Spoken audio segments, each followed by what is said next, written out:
Ta' Maltin li aħna, għandna ħabta niċċelebraw bid-Daqq tat-Trombi, litteralment.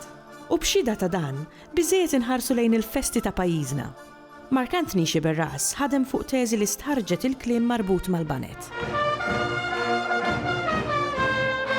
Mela fit-teżi tiegħi jiena għamilt studju dwar il-banet Maltin. Il-banet Maltin tista' tgħid li ssibhom f'kull belt u raħal f'Malta u Għawdex huma punt importanti fejn jidħlu l-festi. Il-teżi tiegħi maqsuma fit-tnejn.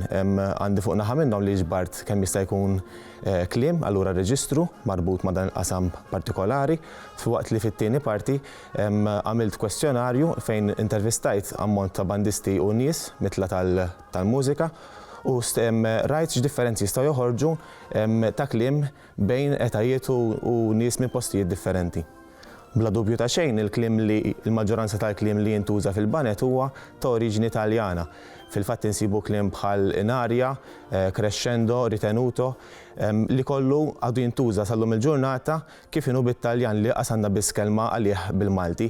Dan jista' jkun minħabba l-fatt li il-banet, it-twaqqif tal-banet mar lura għal madwar 160 sena issa u qed ngħidu fi żmien fejn Malta kienet taħt ħakma kolonjali Brittanika, però fl-istess ħin kien hawn influenza kbira ta' kultura tradizzjonalment Taljana u dan jista' jkun li huwa fatt importanti.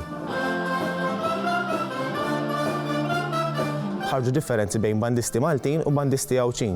Pereżempju, jekk il-maġġoranza tal-bandisti Maltin użaw il-kelma platti biex jirreferu għal strument tal-perkussjoni, kien hemm xi okkażjonijiet fejn f'Għawdex issemmew il-kelma plattini.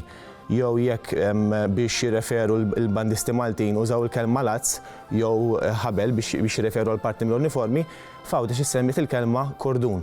U dawn kienu xi okkażjonijiet fejn ħarġu xi differenzi ta' kliem biex jirreferu għall-istess oġġett. Fir-reġistru tal-banet bħal f'kull reġistru ieħor ikun hemm sett ta' kliem li ma jinftehemx jista' jkun min nies li mhumiex mitla ta' dan il-qasam u fejn jidħol ir-reġistru tal-banet ħarġu kliem bħal bukkin li jirreferi pereżempju għal mouthpiece, il-parti li teħel fl-istrument li minnha jkun jista' jindaq minn bokka, allura verbi wkoll pereżempju tgħid xi ħadd li jċarrat fil-mużika jew fil-banda, ġifieri xi ħadd li tant kemm jonfoħ li l-ħoss tiegħu ma jibqax pulit, allura jiġu qabel ma tiġri xi ħadd li tiċċarrat xi ħaġa. Hemm verbi wkoll bħal pereżempju tgħid is-surmast li qiegħed iħabbat.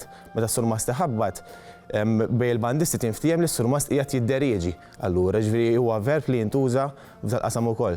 Jew tintuża wkoll l-espressjoni li ngħaddu biċċa mużika. Meta tgħaddi biċċa mużika jiġifieri li tkun se tindaq jew tkun għadek kemm segwejt biċċa mużika partikolari.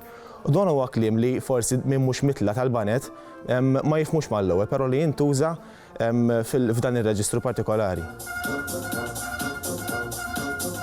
Fil-mużika tintuża wkoll xi ħadd li imissu jattakka, xi ħadd li jattakka jiġifieri xi ħadd li jkun wieqaf waqt li għaddejja biċċa mużika jew għaddej marċ u jkun imissu jerġa' jgħod il-battuti wieqfin allura l-aspetti li jkollu, ġifieri il-mument li jkollu wieqaf biex jerġa' jidħol idoqq mal-kumplament ta' sħabu l-mużiċisti.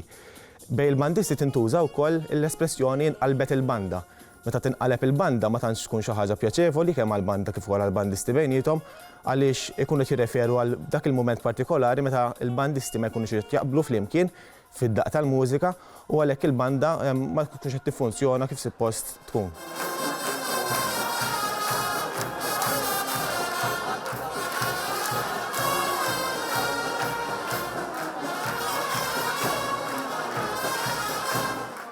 Ilsienna jixtieq jirringrazzja lill-Kunsill Nazzjonali tal-Ilsien Malti, lid-Dipartiment tal-Malti fil-Fakultà tal-Arti l-Università, lill-Ministeru għall-Edukazzjoni u x-Xogħol u lill-Aġenzija Nazzjonali tal-Litteriżmu.